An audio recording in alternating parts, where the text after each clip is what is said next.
Do you have shoulder blades that wing off your rib cage? Do you have scapular dyskinesis or shoulder pain?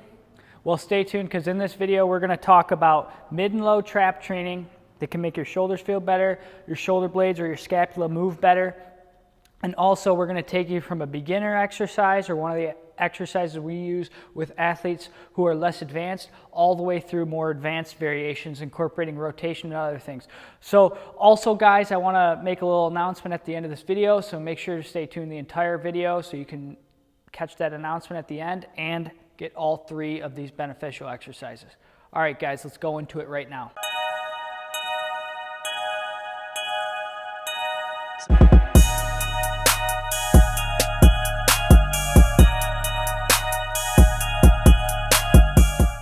Max Wardell, overheadathletics.com.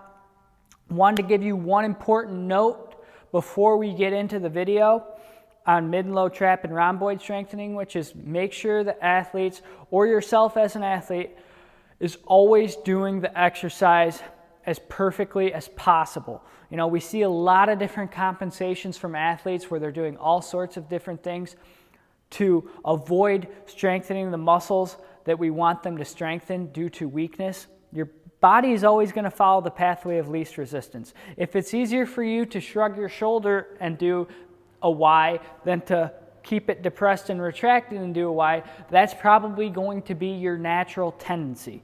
So keep that in mind. Always look for things like that. Consider other things the athlete is doing, whether he's rotating to the left or to the right, or maybe side bending one way or the other. So just some things to keep in mind. We see a lot of compensations, like I said, and as a clinician, these are things you have to be aware of. And as an athlete, if you're looking to get a specific effect from your exercises and make them as beneficial as possible, then these are things you're going to want to look out for. So without further ado, let's go into the video right now. Okay, guys, so we're going to go into our very first exercise here for the mid and low trap. And you can incorporate dumbbells with this. For the purposes of demonstration, I'm not going to use them. And I'm going to do a Y. But I'm not going to do a Y like you've seen in a lot of other videos, and actually we did in our physio ball, where we did it on a physio ball and we did a Y. I'm going to do it from a prayer rock back, what we would call our prayer rock back position. So I'll get down on two knees like I'm in a tall kneeling position, then I'll actually rock my hips back as far as I can and my chest forward as far as I can. And you can see this from the lateral view as well, that I'm rocking all the way back. I'm right here, and now I'm going to do a Y from, and this is incredibly more difficult than, say, a Y on the PT table or on a bench. But we still can do this with our athletes who are just getting into training or into therapy, whatever the scenario may be. And now I'm rocked back, chest forward, until I almost feel like I'm going to fall that way. Shoulder blades down and back, depressed and retracted. If you don't know what that means, it's like I'm tucking my right shoulder blade in my back left pocket and vice versa. Left shoulder blade in my back right pocket. So I'm tucking them down and back, thumbs up, and then from there I'm going up, and you might not get that high, and then you're going to hold, trying to go higher and higher, but you're not sacrificing that lumbar extension.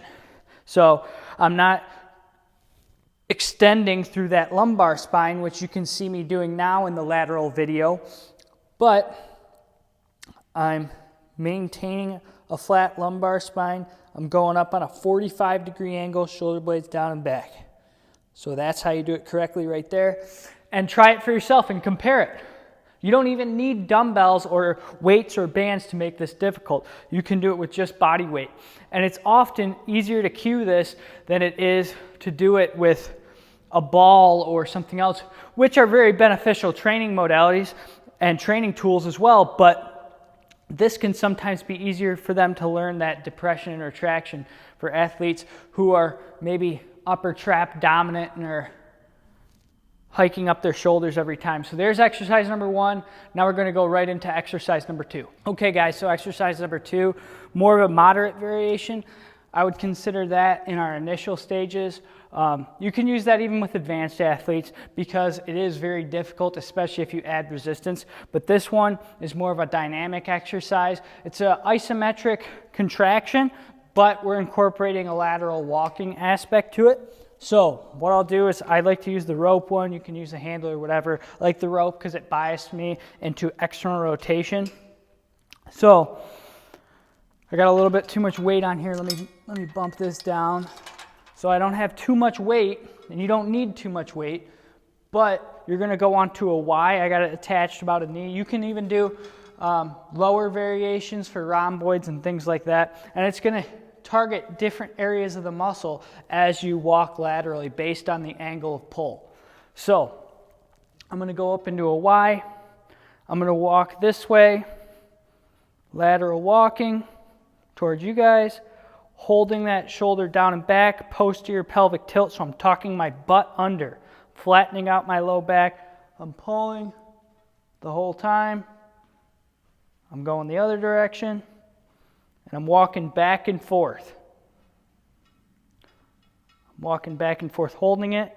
Now, if you guys can, and you can switch at any time, so right there, one step, this way, and what you'll find is that you'll get pretty tired pretty quick. And you may get some fatigue in the deltoids and things like that too. And then you don't need much weight, like I said, but you can gradually bump it up. Shoulder down and back the whole time. So I'm tucking that shoulder down and back. I'm tucking my butt under, posterior pelvic tilt. I can change the angle here. I can change the angle there, depending on what muscle, either as a clinician or a strength coach, or even a coach, you think you need to target with that specific athlete based on the movement assessment you took them through in your manual muscle testing.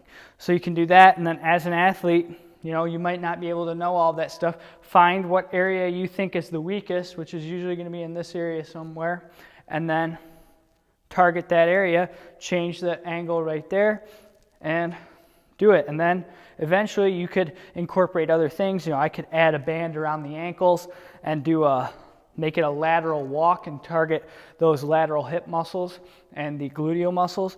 So a lot of things you can do with that one, but that's number 2. Now let's go right into number 3. Okay guys, so we're gonna show a more advanced variation here of mid and low trap and rhomboid strengthening, specifically the low trap. And what you're gonna do is we're using the cable column again. Bands are always good, but we're gonna go into a posterior lunge, or a lunge close to a position that a pitcher would be in at some point in the throw. And we're gonna have 2 handles here, not too much weight on it. You know, I've seen a lot of variations of these where they cross them and everything else. Right now, we're just gonna have them on the same side that they're naturally on. And you're going to do a posterior pelvic tilt, tuck your butt under.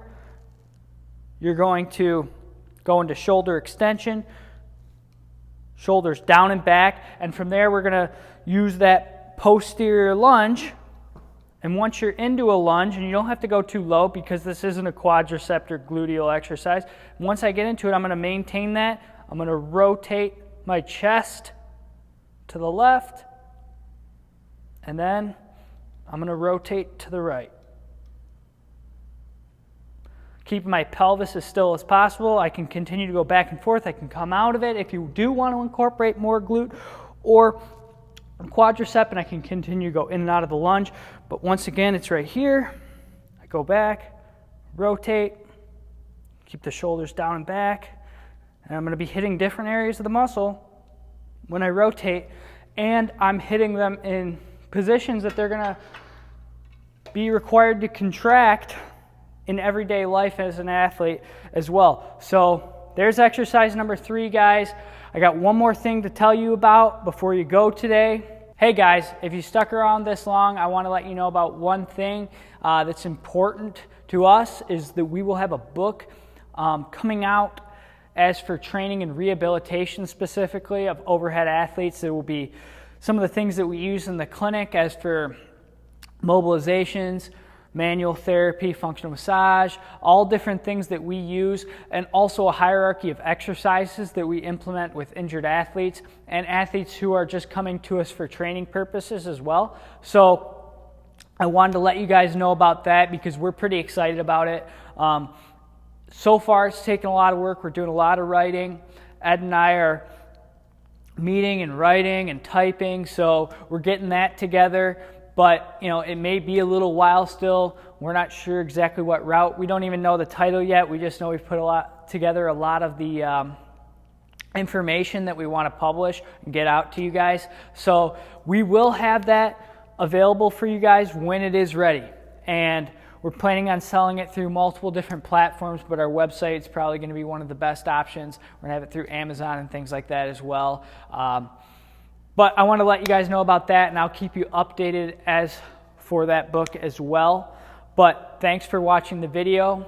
And guys, we have on our website a free rotator cuff program we call the Rotator Cuff Complete, and it incorporates all sorts of mid and low trap training, serratus strengthening, and then obviously the rotator cuff. So there's 12 exercises in that program, and they're some of our favorite exercises to use with overhead athletes, and specifically baseball players and softball players who throw overhead. But I wanted to let you guys know about that. So that's on our website at overheadathletics.com under products, and it's under a few tabs, but if you go under products, you'll see RTC free or rotator cuff complete free, something like that. Just click that, it'll come up, expand the video or expand the link, and there'll be 12 videos that'll come up, and we utilize those with athletes who are coming for performance enhancement. We'll say, hey, go through all these exercises, pick a random 5, do those for a week with 2 sets of 10 of each, then pick another random 5 the next week. So that'll incorporate all your rotator cuff strengthening, serratus strengthening, mid and low trap strengthening, and like I said, it's all free. You don't have to do anything. There's no anything required. You don't need your name. We don't need anything. Just go on there, watch the videos, do the exercises. And then later we'll be coming out with an advanced version, which we've already done, and it's in our complete program on there, which has all of our training. But we've incorporated into that, but we haven't made it available yet for individual purchase. But like I said, guys, thanks for watching.